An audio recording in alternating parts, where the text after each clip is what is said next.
Good afternoon, Alfie Warren. Ingram, you okay, mate? I'm fine. Thank you so much for talking to Bayloric TV. Yeah, that's okay. How are you? I'm great, my friend. How are you in lovely London? Not as well as you in lovely Caribbean, but it's a bit windy and wet down here. But yeah, all not bad. It's not that bad though. It's raining here. We are in the Caribbean as well, so I'm feeling for you as well. Well, at least you got the heat. Exactly. So I think you're a bit better off. But yeah, all good though. So how are things? Yeah, not too bad, not too bad. Just cracking on with next couple of shows we've got going up. We got one on March the 6th on March the 6th at Rise nightclub in Leicester Square. Okay. So we got a couple of guys that we just want to give a try out to as well, and then we'll be doing our usual, like raising money for charities, obviously, and just loads of music and entertainment on the night as well. So it should be a great night. Always a great box office night, eh? Yeah, a great box office promotions night, as always. As always, Ingram. As always. Yep. I know that you have been looking at the interviews that I do. I know you're a fan of them. Hello? Hi, I know that you're a fan of the interviews that I do. Yeah, so all the time, Ingram. I try and catch them as much as I can. Absolutely. I know one in particular would have caught your interest. My Uma Kamalainen recent interview talked about Bruce Scott. Okay, yeah, I've listened to it, and just a bit puzzled and surprised of the comments he come out with. I asked him why the fight was cancelled. He actually rang us up on during the week and said that he had cold, he was flued up, and he wouldn't be fit to fight. We did know there was a weight issue, but 16 stone, I don't know where he got that from. When we found out there was a weight issue 4 weeks before the fight, he told us he weighed in at 15 stone, where therefore we actually put him up at the Peacock gym at Canning Town, set him up with a trainer, a body conditioning guy. He done a couple of sessions there and then just didn't turn up, even though we supplied him with that to lose that weight. So to come out with and say that we knew for well that he was 16 stone was nonsense.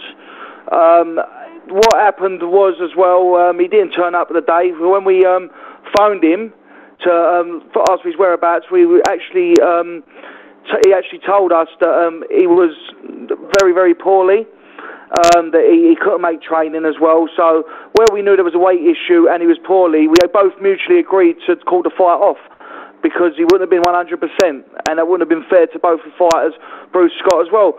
So it's a surprise to me that he's actually saying that we was going to put him in there, and he was that Bruce Scott was walking around at 16 stone as well. I mean, I don't understand that, and there's no way I knew that he was walking around at 16 stone, because there's no way I would have even imagined putting a fight on. He's the one who told us that he was a cruiserweight, and then he told us all these nonsense about, I'm walking around at super cruiserweight, and I'm like, what is that? Super cruiserweight? Like, I've rarely heard of that, where he reckons that he'll come in at 15 stone. Coming at 15 stone, where I come from, that's heavyweight.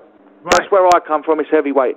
So really, we was told a load of bull from that guy, and this is what I can't understand with this Ingram, and then he's actually saying that we paid little money, but we was giving him the opportunity to fight Bruce Scott. We was giving him publicity as well, and I think really we was duped from the start off. I think that you wouldn't have took a cruiserweight fight if you knew you was walking around at 16 stone. Right. He never told us from the start that he was 16 stone, and if we would have known that, we wouldn't have took him out there. And for him to say that he's walking around in 16 stone and calling out all cruiserweights, I mean, why is he doing that then?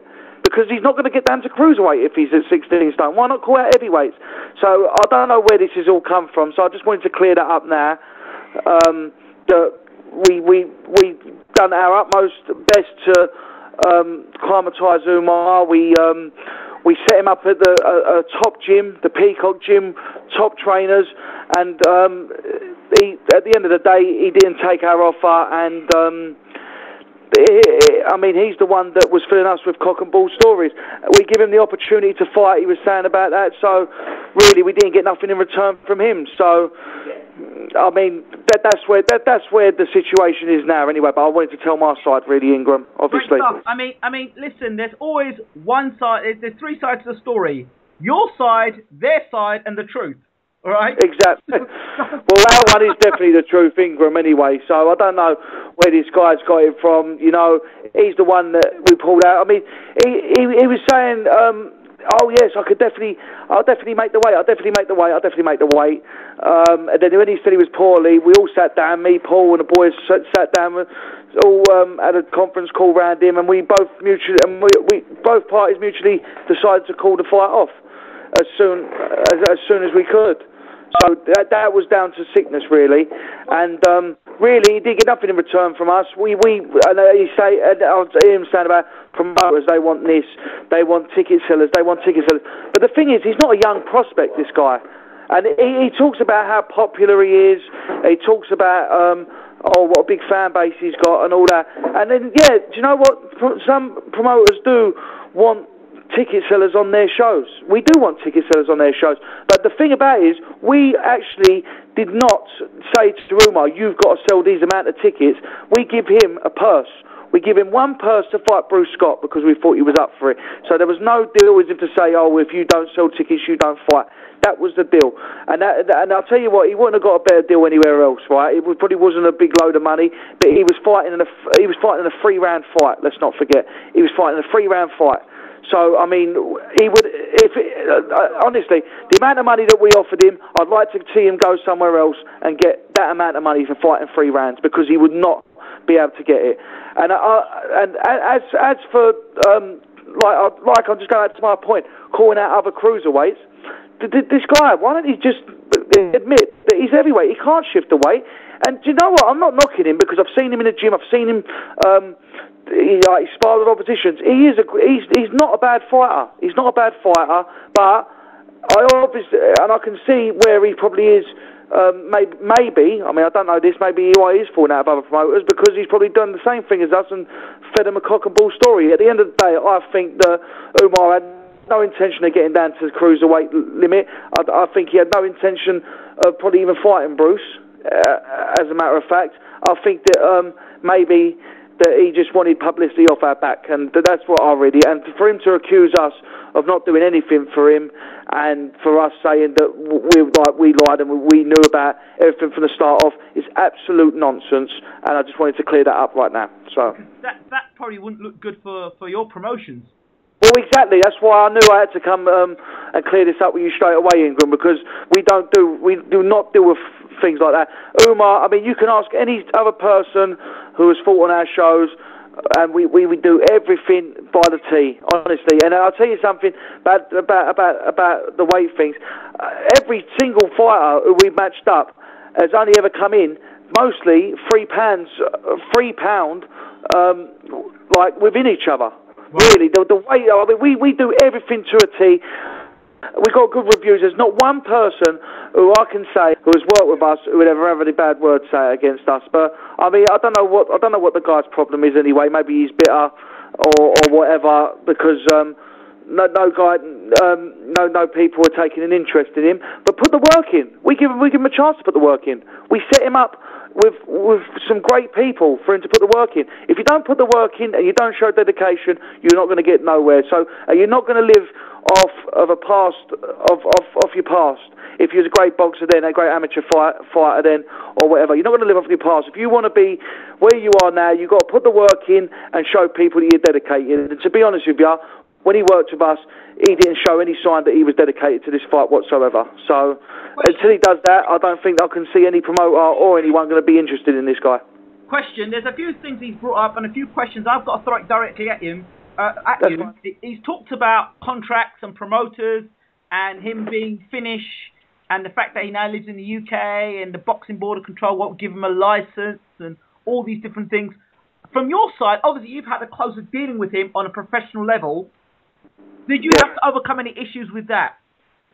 No, we didn't. We did not have any issues with that. I mean, to say that because, I mean, is that what he said? Because he was Finnish, that there was a problem or something like that? He's in the UK now, and the promoter's not giving the opportunity, and...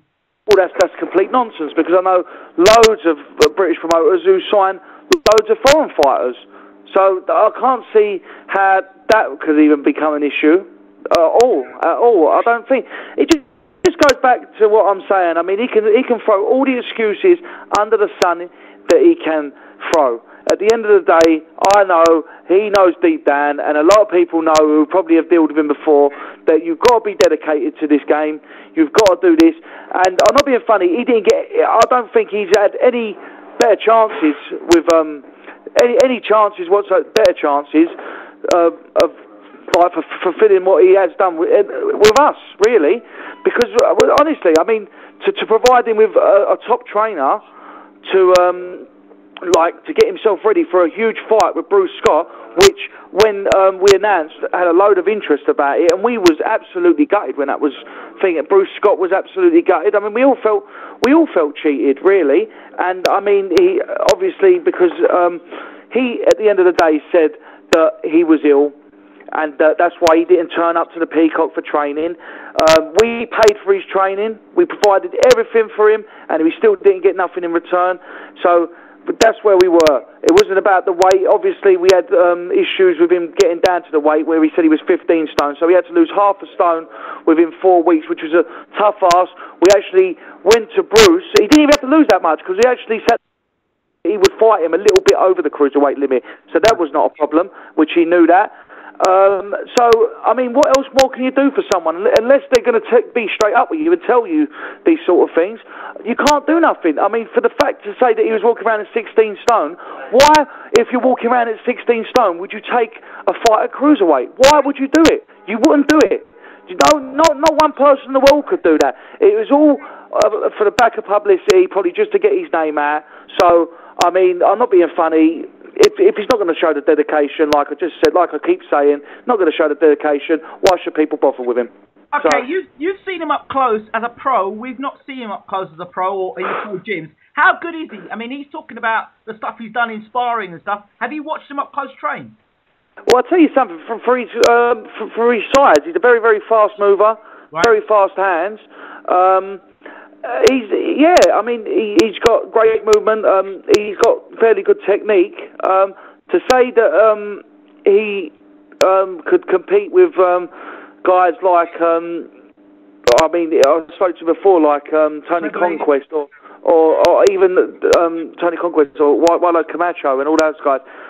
Very, very way off from them guys, really. So, I mean, it was I think it was a good fight. It was a good matchup, really, for Bruce Scott, I think, because Bruce Scott hadn't been fighting for 3 years. Bruce Scott was obviously just coming back as well, and obviously, Bruce was not as good a product as what he was when he was fighting. So it was a good matchup with Bruce Scott. But to say that he could compete with all these guys who are coming up, I doubt it very much. I can't see him getting in the ring with people like Nathan Cleverly or Tony Bellew and even having a remote chance. So, I mean, if like you say though, you never know. If he would, I know that he had illness before. That's why he took a lengthy absence, which is fair enough. Yeah. But you've got to come back from it. He was so determined to say that he was going to come back from that, and it was going to be a great comeback. But I just didn't see the dedication. But the talent is there. But it was just a case of him getting into shape and getting the right people around him, which we tried to do. But obviously our efforts failed. So does this mean now that you close the door on Uma Kamalainen?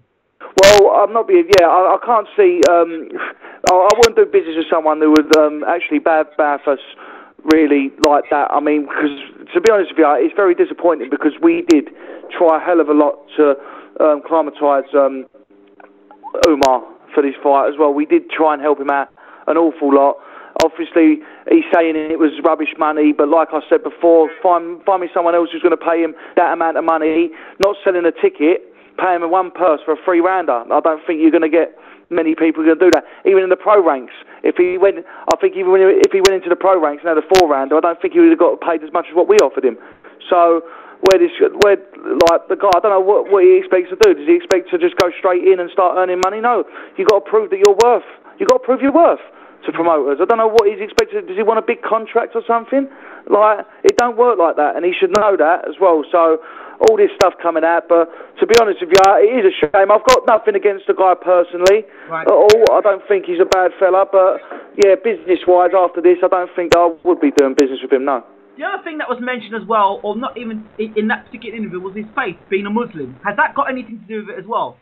I can't. Do you know what? This is probably like, I can't see how he could blame his faith for preventing him to be a professional boxer. Look at, there's so many guys out there. Amir Khan fighting, who's a Muslim. So many Muslim fighters out there. How can that prevent anyone from getting that? It's complete nonsense. And like I say, it's just another excuse out of the bag just to say why he isn't. And I just think this is all publicity. He's doing a lot of talking, but he's not backing anything up, really. He's not getting in the gym. He's not showing any dedication. It doesn't matter if you're white, yellow, black, anything. It doesn't matter what colour you are, purple, blue, anything. It does not matter what colour you are. If you're dedicated and you've got the talent, people will take notice of you.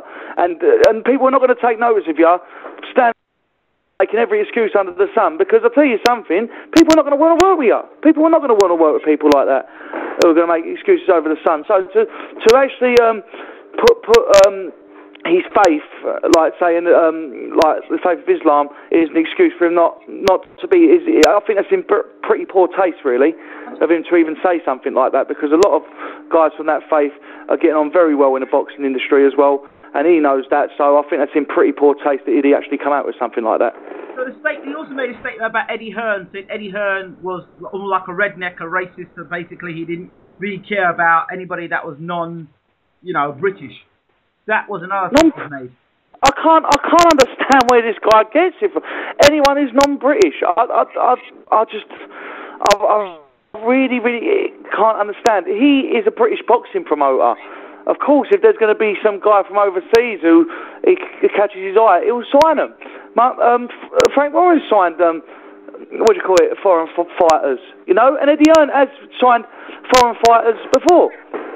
So, Eddie and Barry Hearn, it's absolute nonsense. And do you know what? To come out with things like this, he's just going to dig himself a hole even deeper, and I can't see anyone going to want to work with him. So really, he's just got to buck his ideas up, just figure out why people are not signing him up. It's not because people are racist. It's not because people don't want to pay through the nose. It's just because he's not dedicated enough. He's not fit to get in the ring as well. So, but he's not showing any effort. He's not showing anyone that he's serious. Really, going on Twitter and shouting your mouth off is not showing people your Twitter. Anyone could do it. I could go on Twitter and say, I could beat any cruiserweight, but does that mean I can't? Listen, talk is cheap.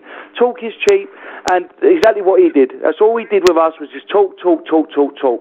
And to be honest with you, we backed up our end of the bargain, he didn't back his end of the bargain, and at the end of the day, that's exactly what happened. So, okay, let's turn this all into a positive. How can we learn from this? Umar Kamalanu say, how does he get himself on the road to being a pro fighter? Well, what he does is he goes to a gym, a great gym where he's got quality sparring there, where he's got quality trainers. I mean, how does anyone get noticed? You got to go for a system. You got to start at the bottom. There's no thing.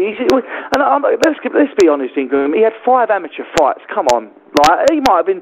He could. Do you know what? He could have been probably one of the greatest amateur fighters there were. But at the end of the day, he had 5 amateur fights. On the strength of that, how the hell 5 amateur fights years ago, may I add, as well. Plus, he's past 30. He's not done anything since his illness. He's got back in, might have got back and done the odd training there, here, there, everywhere, and all that. But he's, like I say, the only way he's going to get himself to be noticed is dedication, and to show you're serious, and to go into a gym. And just not leave there until you get noticed.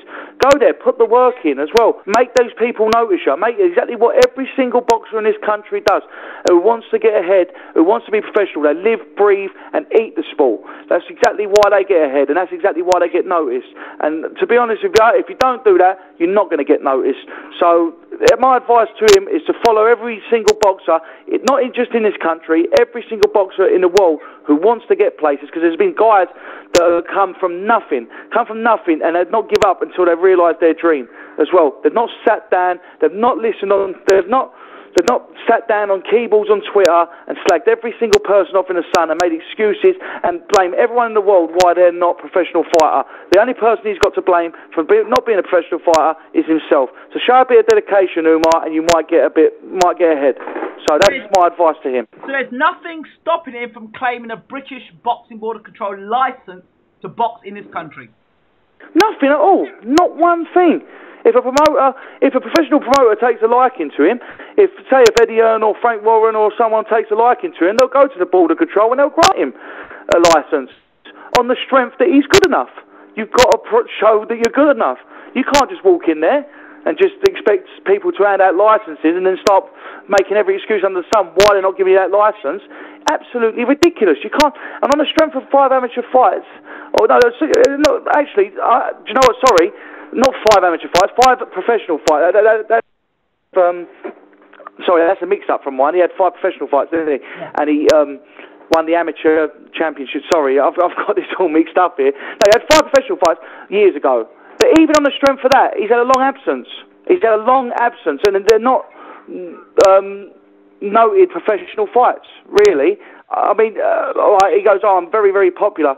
I've got so many followers, but that's for a completely different thing. Like you say, he has. Actually, I just looked there as well. I have to correct myself. He was the Finnish heavyweight champion, should I say? Again, So he has got the talent there. We know that he has got the talent there. But on the strength of his performances, which I've seen his professional performances as well. I mean, when was his last fight? I'm just trying to have a look up here. I think his last fight, a few years ago anyway. Yeah. A few years ago, he's had an illness, but he's done nothing since that illness to come up and try and do something. Like, he hasn't showed any dedication, like I say. And on the strength there, 2007 was his last fight. Right. I mean, 7 years, is it 7 years ago? 7 years ago. A long, long time. Long time. You can't just expect people, there's people that have so many professional fights, take an absence, on the strength of whatever, you know? It's not just him. You can't just blame the whole world every time something don't go your way. And to pull a racist card out, it's just absolutely ridiculous. Absolutely ridiculous. I'm just speechless that he would actually come out with stuff like that. It's in poor taste. I'm very disappointed with him, really, for even doing that. Alfie Warren, thank you so much for talking to Bayloric TV. Yep. That's all right, Ingram. It's always a pleasure anyway. I hope to catch up with you soon. You too. Anyway. Take care. All the best. And thanks again. Thank you very much. Bye-bye.